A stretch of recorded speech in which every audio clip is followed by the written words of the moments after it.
भक्ति का तात्पर्य होता है विनम्रता, सरलता, कोमलता, सेवा का भाव। जितना मन में विनम्रता का भाव होता है, सरलता का भाव होता है, उतना ही दिल में भक्ति आती है। इसीलिए शबरी का नाम प्रसिद्ध है भारत, इसलिए भक्ति के कारण से।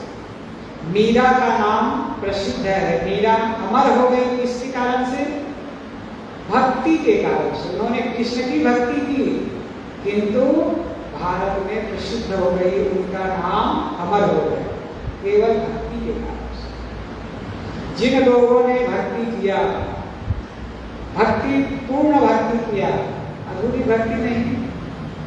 भक्ति तो बहुत लोग कर लेते हैं, असंख्यों लोग कर लेते हैं, लेकिन पूर्ण भक्ति, प्रगाढ़ भक्ति अर्थात भक्ति में डूबने वालों का ही जीवन धन्य होता है, उन्हीं का नाम होता है। तो सद्गुरु कबीर साहब कहते हैं कि भक्ति को जीवन में कैसे लाए। इस पर सद्गुरु कबीर साहब का एक पद है, मार्मिक पद है। संतो भक्ति सतो गुर आनी, नारी एक पुरुष दुर्जाया, बूझो पंडित ज्ञानी। पानी पाहन भोर गंगे के निकली, 44 पानी पानी। तय पानी दुई पर्वत बूढ़े, दरिया लहर समानी। उड़ माखी तरवल को लागी, बोले एक बानी। वह माखी को माखा नाही, गर्भ रहा दिन पानी। नारी सकल पुरुष में खाए, ताते रहे अकेला। कहां कबीर जो अवनी बूझे, सोई गुरु हम चेला। तो सद्गुरु कबीर साहब कहते हैं, संतो भक्ति सतो गुरु आनी। ऐ संतों, अपने हृदय में सद्गुरु के प्रति भक्ति धारण करो। कबीर साहब दुनिया के लोगों को संबोधित करते हुए कहते हैं, ऐ संतों। सद्गुरु कबीर साहब के दृष्टि में संसार के सभी मनुष्य संत। संत की परिभाषा करते हुए, संत केवल देश नहीं होता है, संत केवल कपड़ा नहीं होता है, चाहे लाल कपड़ा वाला हो, सफेद कपड़ा वाला हो, पीला कपड़ा वाला हो, गेरुआ कपड़ा वाला हो। कपड़ा तो एक वेश होता है, मर्यादा होती है, लेकिन जीव का स्वरूप ही संत होता है। इसलिए सद्गुरु श्री पूरन साहब ने कहा है, संतों कहिए श्रोता को, संतो शांति स्वरूप। संतो कहिए जीव को, निर्वालक निज रूप। संतो कहिए श्रोता को। संत किसको कहा जाए? श्रोता, जो सत्संग श्रवण करने में लगे हुए हैं, ज्ञान चर्चा सुनने में लगे हुए हैं, वो सब मनुष्य कौन है? संत। कौन क्यों संत है? क्योंकि जब सत्संग चर्चा में लगे होते हैं, श्रवण करने में लगे होते हैं, तब उसका मन बिल्कुल शांत होता है। दुनिया के प्रपंच में, घर गृहस्थी के बातों में या यहाँ वहाँ की बातों में नहीं लगा होता है, केवल ज्ञान की बातों में मन लगा होता है, इसलिए उनका मन शांत होता है। और जिसका मन शांत होता है वही संत होता है। जिसका मन बिखरा होता है वो असंत होता है, चाहे वो किसी देश में हो, किसी कपड़ा में हो, कहीं आश्रम में हो। जिसका चित्त बिखरा हुआ है, जिसका चित्त उलझा हुआ है, जो दुखी है, वो वेश भले बनाया होगा, कपड़ा भले पहना होगा, चाहे लाल काला पीला नीला हरा गुलाबी जो भी वेश बनाया होगा, जिसका चित्त उलझा हुआ है, जो दुखी है, बेचैन है, संत का वेश होते हुए भी असंत है। क्यों? क्योंकि जिसका मन शांत होता है वो संत होता है। तो संतों कहिए श्रोता को, संतों शांति स्वरूप।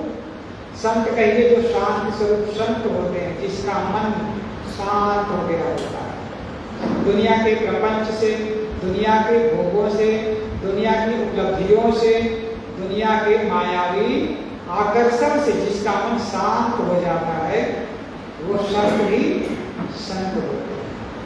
संतों कहिए जीव को, जीव का स्वरूप शांत स्वरूप है। जीव कैसा है? ज्ञान स्वरूप होते हुए भी शांत स्वरूप है।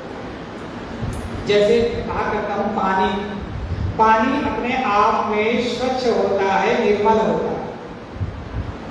पानी में कोई चीज मिला नहीं होता है तो वो अपने आप में शुद्ध होता है। ठीक वैसे ही जीवात्मा शुद्ध होता है, शांत होता है, निर्मल होता है, इसलिए उसका स्वरूप संत होता है। संत का तात्पर्य शांत स्वरूप। संतो कहिए जीव को निर्वाणत निज रूप, जो अपने निज रूप का निर्वाह करने में लगा हुआ होता है। अभी हमने पद श्रवण किया गरीब साहब का, उसमें पंक्ति आया था जीव कैसा है, सहज स्वरूप है। कई चीजें आया था उसमें, सहज स्वरूप है और ज्ञान स्वरूप है, अपने आप में वो अपने आप का बोध प्राप्त करता है। जीव का स्वरूप ही शांत होता है। निर्वाहक निज रूप, जो निर्वाह करता रहता है, अपने मन का निर्वाह करता है, अपने आप का निर्वाह करता है, वो जीव संत स्वरूप होता है। मैं कह रहा था संतो भक्ति सतो गुण आदि, तो कबीर साहब कहते हैं जीव मात्र को संत करते हैं, सबको संबोधित करते हुए कह रहे हैं ऐ लोगों, ऐ जीवों, अपने हृदय में सद्गुरु के प्रति भक्ति धारण करो, भक्ति लाओ। संतो भक्ति सतो गुण आदि। अगली पंक्ति में कहते हैं नारी एक पुरुष दुई जाया, भूलो पंडित ज्ञानी। नारी, यहाँ पर नारी का तात्पर्य है भक्ति। भक्ति मैंने एक दिन कहा था, भक्ति किससे होता है, याद है माता जी, याद है? भक्ति का स्थान कहाँ होता है? एक दिन बताया था, ज्ञान का स्थान मस्तिष्क होता है। मैंने बताया था ना, ज्ञान, भक्ति और कर्म, तीन चीज बोला था। ज्ञान का स्थान होता है बुद्धि और मस्तिष्क होता है। जितना भी हम ज्ञान ग्रहण करते हैं वो स्टोर कहाँ होता है, ग्रहण कहाँ होता है? मस्तिष्क में स्टोर होता है, ग्रहण होता है। इसलिए मस्तिष्क ज्ञान प्रधान होता है।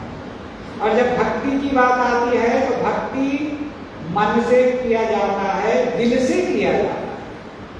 भक्ति की बात आती है तो मन और दिल का होता है। तो भक्ति का स्थान कहाँ हो गया? दिल हो गया, हृदय हो गया, अंतःकरण हो गया।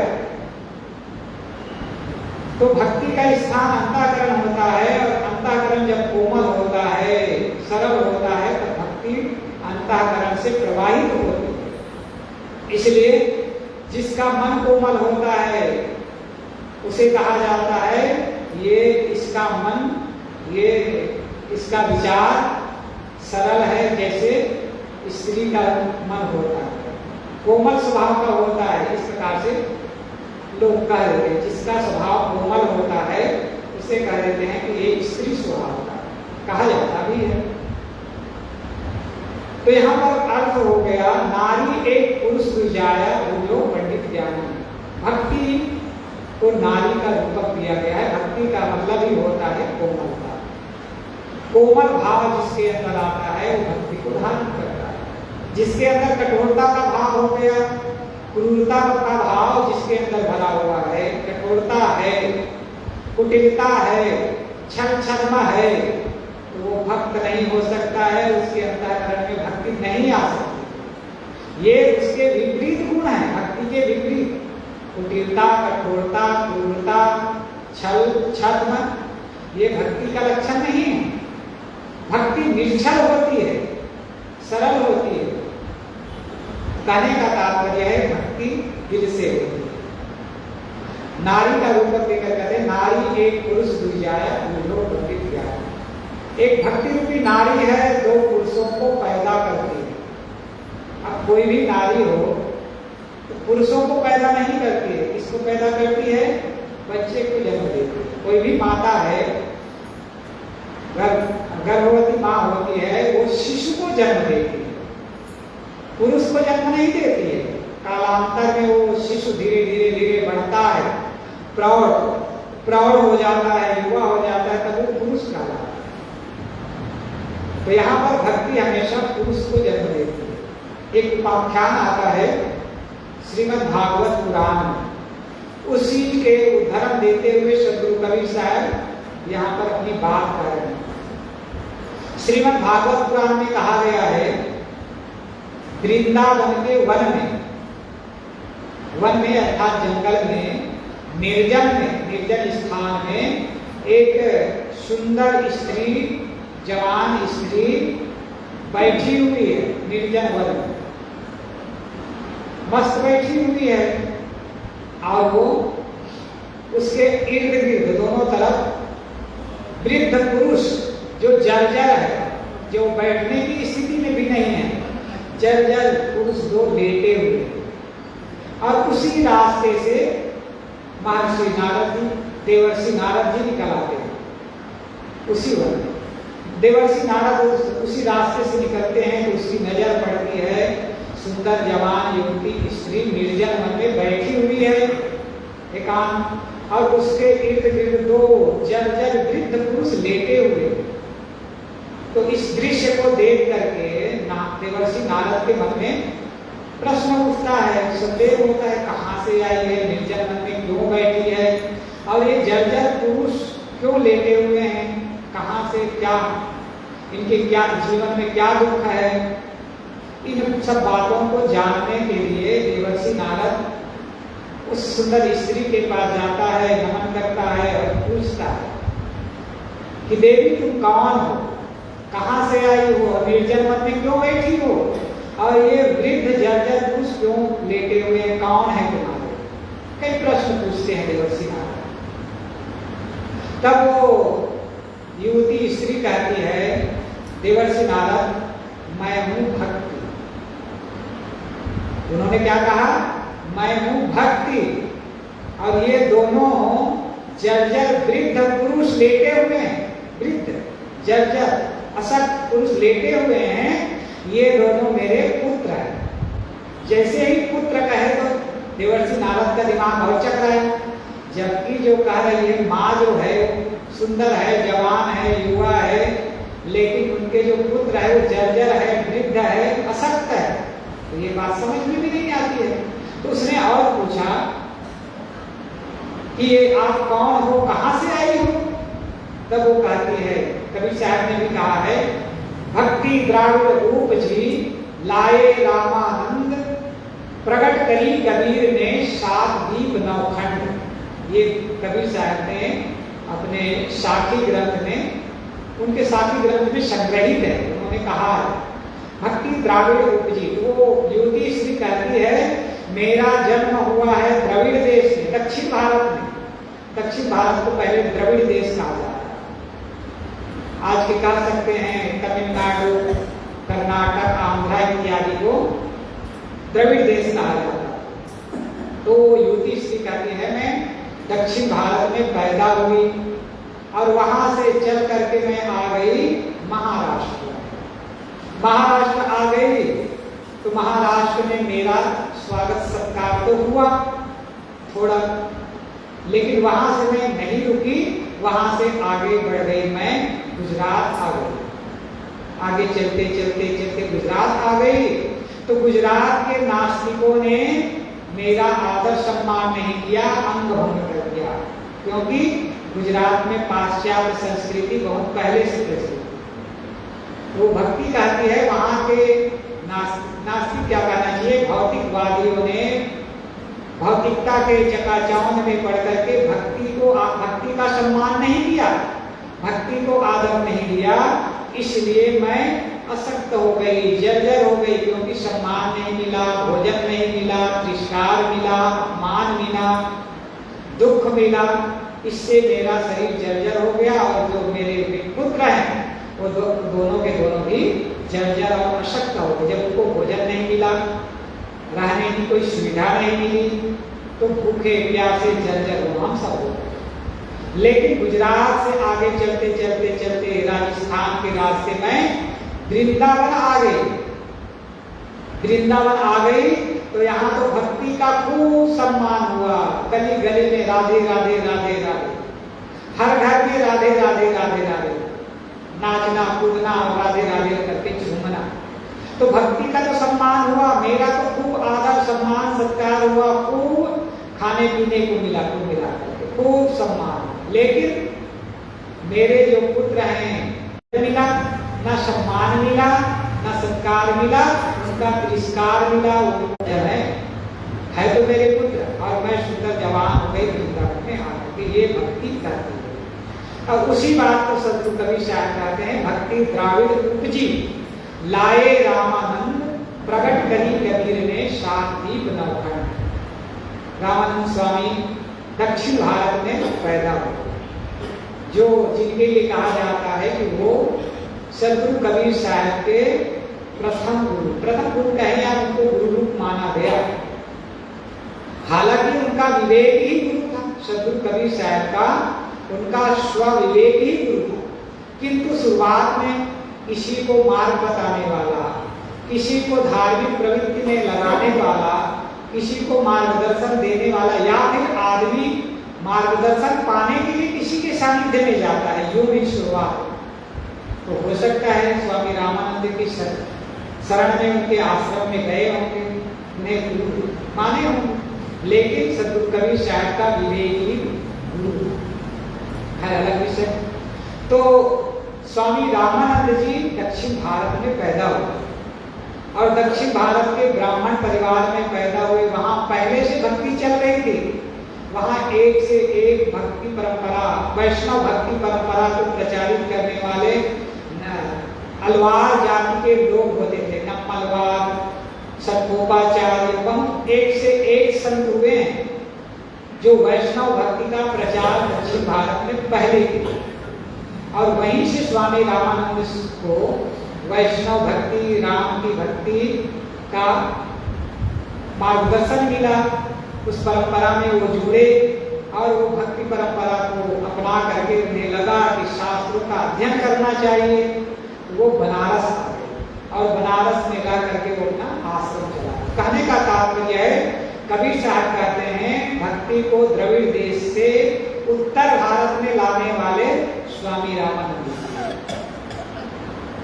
और प्रकट करी कबीर ने, और उस भक्ति को सहज रूप में, सरल रूप में और भक्ति के अस्तित्व को पूर्ण रूप में संसार में अर्थात भारत में प्रकट करने वाला कबीर साहब कहते हैं, प्रकट करी कबीर ने सात दीप नवखंड। अर्थात पृथ्वी में असली भक्ति को प्रकट करने वाला, विस्तार करने वाला, प्रचार करने वाला कबीर साहब अपने आप का नाम लेते हैं। कहने का तात्पर्य है, इसीलिए मध्य युग को भारतीय इतिहास के मध्य युग को भारतीय भक्ति युग कहा जाता है।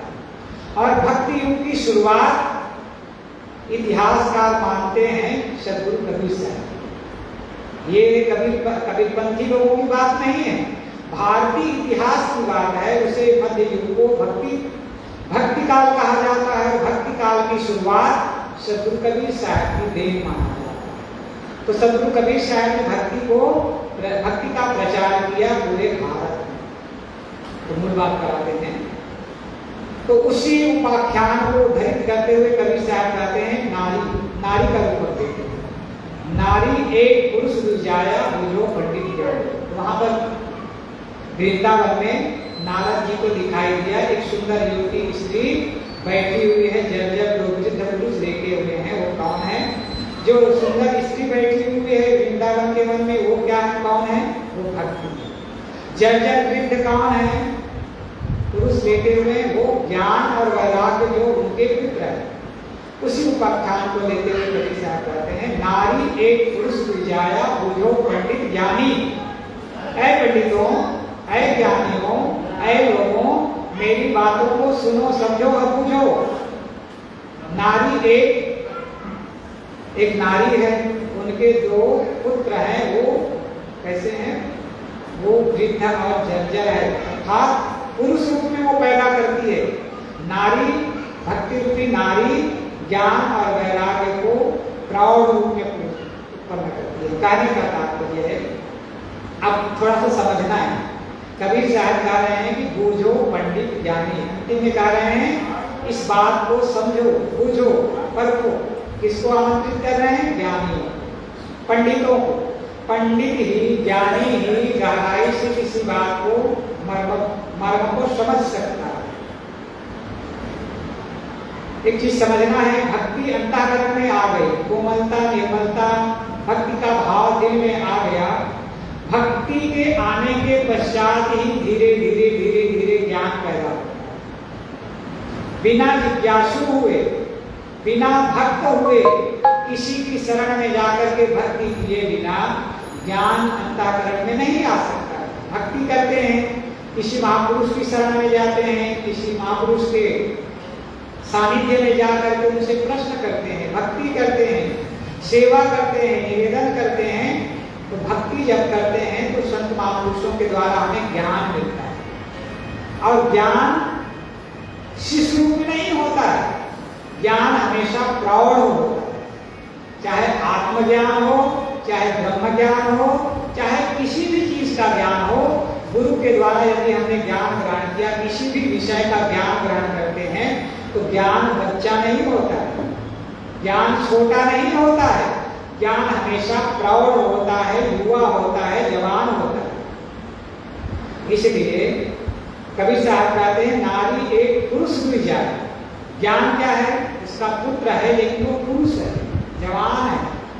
ज्ञान हमेशा पूर्ण रूप में पैदा होता है, जन्म लेता है। कहाँ से पैदा लेता है? भक्ति अंतःकरण में है, उसी अंतःकरण की निर्मलता भक्ति के द्वारा ज्ञान पैदा होता है। भक्ति आती है तो हम ज्ञान ग्रहण, हमें हमारे अंदर में ज्ञान ग्रहण करने की जिज्ञासा उठती है, और जिज्ञासा को शांत करने के लिए हम संत महापुरुषों के पास जाते हैं। और जब संत महापुरुषों के पास जाते हैं, उनसे प्रश्न करते हैं, जिज्ञासा करते हैं, या फिर प्रश्न भी ना करें, सेवा करते हैं, तो वो स्वाभाविक ज्ञान देते हैं। और वो ज्ञान धीरे धीरे धीरे धीरे धीरे हमारे अंतःकरण में आते जाता है, और वो ज्ञान हमारा हो जाता है। फिर वो ज्ञान गुरु का नहीं होता है, वो ज्ञान हमारा हो जाता है। जैसे एक दिन मैंने कहा था कि मधुमक्खी होती है, एक मक्खी होती है, इस पद में मक्खी और मधुमक्खी का भी विश्लेषण आया। तो एक मक्खी होती है जो गंदगी में बैठती है और गंदगी में भिनभिनाकर गंदगी फैलाती है। लेकिन एक मधुमक्खी होती है, छोटी सी प्राणी होती है, वो फूलों से पराग लेकर के शहद बनाती है, मधु बनाती है। किंतु इतना बुद्धिमान होते हुए मनुष्य, इतना बुद्धि विवेकशील होते हुए मनुष्य क्या करता है? फूलों और फलों को लेकर के शराब बनाता है, जो बुद्धि को भ्रष्ट करता है। और छोटी सी मक्खी है, मधुमक्खी, वो फूलों से पराग लेकर के शहद बनाती है, जो पौष्टिक होता है, गुणकारी होता है, स्वास्थ्यवर्धक होता है और दवाई का काम करता है। कैंसर जैसे दवाई को भी उसके साथ कुछ चीजों को मिलाकर बनाओ तो कैंसर को भी हराने में वो सक्षम होती है, इतना स्वास्थ्यवर्धक होती है। खैर अलग विषय है। तो मैं कह रहा था कि मधुमक्खी शहद बनाती है। कैसे शहद बनता है? मधुमक्खी पराग से, फूलों से पराग लेती है। पराग में वो गुण नहीं होता है जो शहद में होता है, मधु में होता है। रोगों को हराने का गुण, स्वास्थ्यवर्धक करने का गुण, या फिर पौष्टिकता का गुण उस पराग में उतना नहीं होता। कब आ जाता है? जब मधुमक्खी फूलों से पराग को लेकर के मुख में लेकर के वो पचाती है, और पचा करके मुख से फिर निकाल देती है, तो उनके लार के साथ मिलकर के जब वो निकलता है पराग के कण, पचने के पश्चात तो वो पराग नहीं रह जाता है, शहद हो जाता है, मधु हो जाता है। तब वो पौष्टिक हो जाता है, स्वास्थ्यवर्धक हो जाता है, रोगनाशक हो जाता है और गुणकारी हो जाता है, और वो कभी खराब होने वाला नहीं होता। ठीक ऐसे ही हम आप सब संतों से, गुरुजनों के पास जाकर के भक्ति करते हैं, सेवा करते हैं, विनम्रता का भाव रखते हैं, तो संत गुरुजनों के द्वारा मुखारबिंद से जो ज्ञान मिलता है, उस ज्ञान को जो शिष्य, जो साधक, जो भक्त, जो जिज्ञासु आत्मसात कर लेता है, पचा लेता है। मैंने पचाने की बात एक दिन और कहा था, यदि पानी नहीं पचता है तो रोग पैदा करता है, भोजन नहीं पचता है तो रोग पैदा करता है, वैसे ही बातें नहीं पचती है तो जीवन में उपद्रव पैदा कर देता है। कर देता है। तो पचना चाहिए, पचता है तो हमें स्वास्थ्य लाभ देता है, मन को शांत करता है। बातें पचती है तो मन को शांत करती है। पानी और भोजन पचता है तो स्वास्थ्य देता है। मैंने कहा कि हमें क्या करना है, ज्ञान को पचाना है। जो साधक, जो शिष्य ज्ञान को ग्रहण करता है, ग्रहण तो बहुत लोग करते हैं, असंख्य लोग करते हैं, लेकिन जो साधक, जो शिष्य गुरु के ज्ञान को पचा लेता है, अपने अंदर आत्मसात कर लेता है, और आत्मसात करने के पश्चात निकालता है। कैसे निकालता है?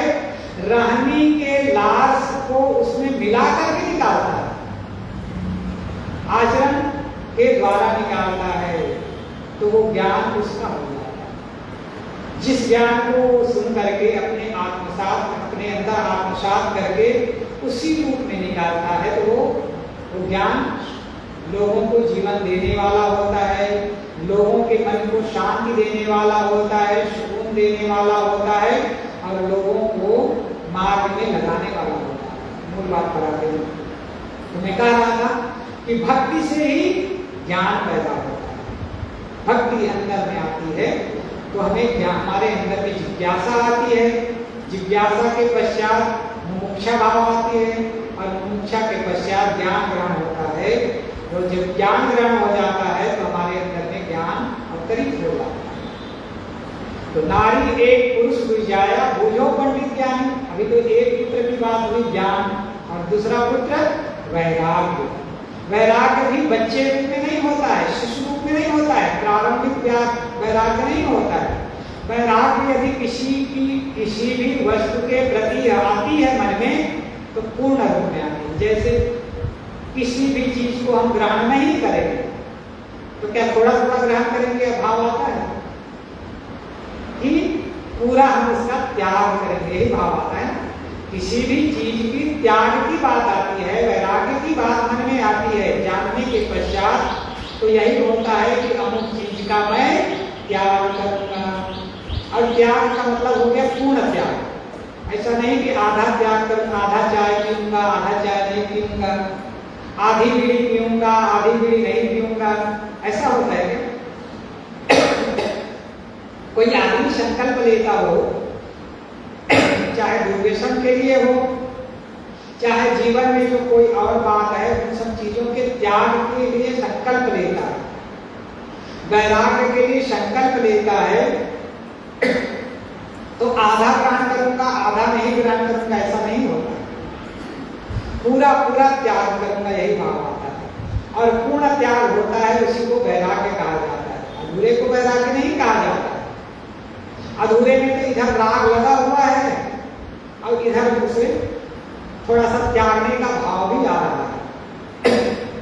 ये तो उनकी ऐसी दशा हो जाती है जैसे कोई आदमी दो नाव पे सवार होकर के यात्रा करता हो, और जो आदमी दो नाव पर सवार होकर के नदी में या समुद्र में यात्रा करेगा तो वो गिरेगा, मरेगा कि बचेगा?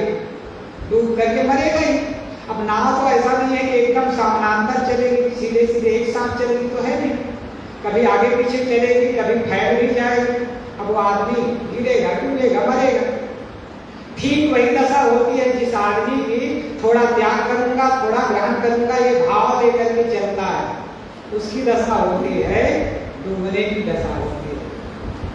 तो एक तरफ हो जाता है, या तो जो भोग में डूबा है भोग में डूबा जाता है, या फिर त्याग का भाव आता है तो त्याग पूर्ण होता है। त्याग का मतलब पूरा त्याग। और इधर लगाव रखा है तो आदमी का मन कभी सोचता है त्यागू, छोड़ू कि ना छोड़ू। कभी कहता है छोड़ दो, कभी कहता है मन मत छोड़। तो ये दुविधा में जिसका चित्त होता है उसका चित्त डामाडोल होता है, और उसके अंदर में वैराग्य जागृत नहीं हो सकता, क्योंकि मन का आकर्षण उसे खींचता रहता है। मन तो कहता है कि इसे त्याग दो, लेकिन मन फिर आकर्षित होता है कि यही रहूं, ऐसा करूं, इसके ग्रहण करता रहूं, तभी ठीक है। तो कहने का तात्पर्य इतना ही समझना है, त्याग हमेशा पूर्ण होता है, त्याग हमेशा, वैराग्य हमेशा प्रौढ़ होता है, आधा नहीं होता है, शिष्य नहीं होता है। इसलिए कवि साहब कहते हैं, नारी एक पुरुष विजाया बूझो पंडित ज्ञानी। ए पंडितों, ए ज्ञानियों, ए विवेकियों, समझो, भक्ति अंतःकरण में आ जाती है तो ज्ञान और वैराग्य जरूर उन्हीं के द्वारा पैदा होता है। भक्ति नहीं है दिल में तो ज्ञान टिक नहीं सकता है। ज्ञान हम ग्रंथों से पढ़ लेंगे। अभी चर्चा थोड़ी देर बाद पहले ज्ञानदास जी अपने बच्चे के लिए कर रहे थे, उसने सहयोग से कर दिया, वो उदाहरण में दे रहा, भले बुरा लगेगा तो चर्चा कर रहे थे, सब्जी कुछ अमनिया कर रहे थे और हम सब्जी लाए, उसको मैं फ्रिज में रख रहा था। तो अपने बच्चे के संबंध में कह रहा था कि वो ग्रंथों को तो खूब पढ़ा, कह रहे थे खूब अध्ययन किया। क्यों किया? कि उनका बास है, उनका अफसर है, वो ब्रह्मवादी है और ब्रह्मवादी तर्क करता है तो उसका जवाब ये पूरा नहीं दे पाता था, ये पारखी है और जवाब नहीं दे पाता है तो जानने के लिए ग्रंथों को खूब पढ़ा, बीजक इत्यादि ग्रंथों को, कबीर दर्शन इत्यादि ग्रंथों को खूब पढ़ा और जो समझ नहीं आता वो कह रहे थे कि मेरे से चर्चा करते थे खूब और समझे, किस लिए समझे? केवल अध्ययन ग्रहण करने के लिए, जानने के लिए समझे। लेकिन उन्होंने ये कहा कि उसके दिल में भक्ति नहीं है। वो ज्ञान कैसे हो गया? बौद्धिक ज्ञान हुआ है ना, तो वो ज्ञान अधूरा ज्ञान होता है, उधारी का ज्ञान होता है, तो वो उसको हम नहीं कर सकते हैं कि उसके अंदर में भक्ति पहले आती है। भक्ति में भावित होकर के भक्ति को पूर्ण करने के लिए जो ज्ञान ग्रहण होता है वो प्रौढ़ होता है और उसी से कल्याण होता है। लेकिन उसके अंदर में भक्ति नहीं आई, इसका मतलब उसे ज्ञान समझ में तो आया, जाना, लेकिन उसने आत्मसात नहीं किया। ये होता है प्रौढ़ रूप में भक्ति ज्ञान से ग्रहण नहीं हुआ। तो भक्ति से ज्ञान आता है और वो ज्ञान पूर्ण होता है और वही ज्ञान जीव का कल्याण करता है। अधूरा ज्ञान से किसी का कल्याण नहीं होता है। तो ग्रहण पुस्तकों को पढ़ करके हमें ज्ञान तो हो जाएगा, लेकिन भक्ति के द्वारा, सेवा के द्वारा, समर्पण के द्वारा जो ज्ञान आता है उसी से कल्याण होता है, वो प्रौढ़ होता है। ठीक वैसे ही भक्ति के पश्चात जो अंतःकरण में वैराग्य का भाव आता है उसी से कल्याण होता है, क्योंकि वो वैराग्य प्रौढ़ होता है, पूर्ण होता है। तो कवि साहब कहते हैं, नारी एक पुरुष विजाया बुझो पंडित ज्ञानी, पाहन खोर गंगा गिरी चौबीस पानी पानी। अगली पंक्ति में कवि साहब कहते हैं, पाहन खोर गंगा गिरी चौबीस पानी पानी। गंगा नदी कहाँ से निकलती है? कहाँ से निकली हुई है गंगा नदी? गंगोत्री से, हिमालय पर्वत से निकलती है ना।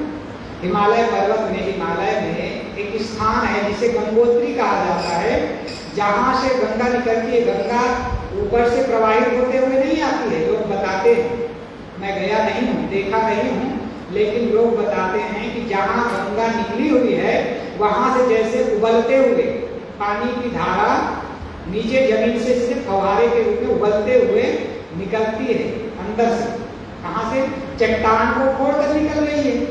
पाहन खोर गंगा गिरी, चट्टान को, हिमालय पर्वत को फोड़ करके कहना चाहिए, अर्थात उसमें जगह बना करके गंगा अवतरित होती है और क्या करती है? पाहन खोर गंगा गिरी 24 पानी का। अब चारों दिशा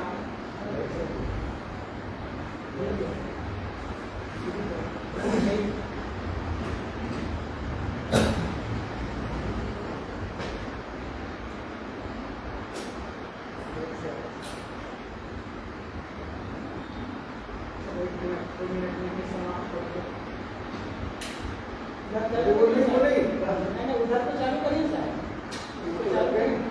इसमें लगा